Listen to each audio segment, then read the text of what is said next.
For this worksheet, this paintbrush will work the best for it because there are larger areas to paint within. The other one we rotated between the smaller brush and this one. Now, if you have enough space in your palette, you don't need to wash it out. Some of you might need to wash it out. We're gonna start first by making some tints and shades. So starting with some white, I'm gonna hunk a bit of white over here.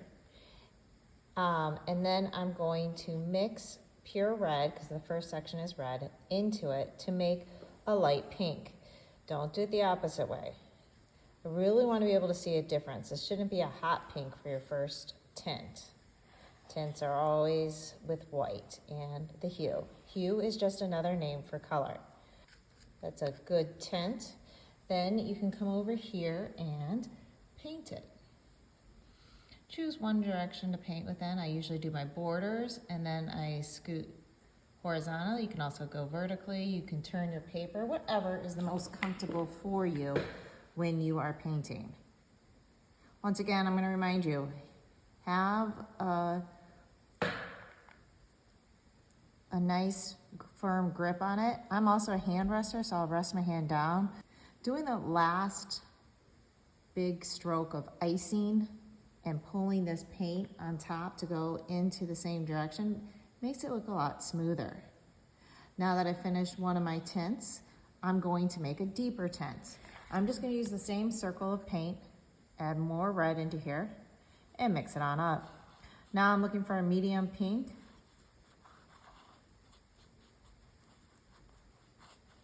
And then I will paint this worksheet right in here, going to my edges.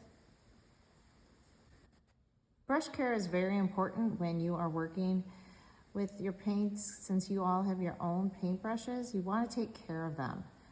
Make sure that you completely rinse them out before putting them away, and don't jam or try to be too rough with the bristles of the brush.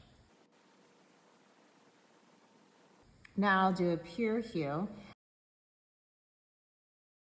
Take a shade of red. I'm just going to add it right into here because of the fact that I'm done with that red right now. So I can actually just make a brick red off of this base red. This is one of the reasons why you didn't have to clean. But you don't want to mix the black into the tint, which is the pink. So now that I've made myself a shade of red, I'm going to paint it right here.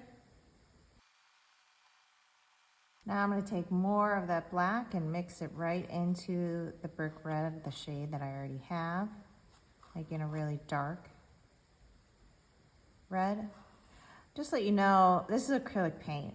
I do have smocks and aprons if you choose, but if you get it onto your clothes, try to get it out as soon as possible. You can let the teacher know and I will try to assist you. But if you leave it there, it's going to crust and dry and stay. You have to try to rinse it out right away.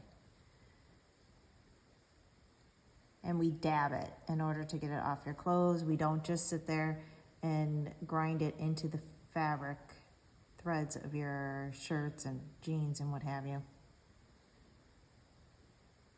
Then you'll be going on to your yellows and your blues, doing it in the same way that I did this up here. The only thing that you're going to notice is that your yellow, when you mix a little bit of black into yellow, it's not quite what you think is going to come out.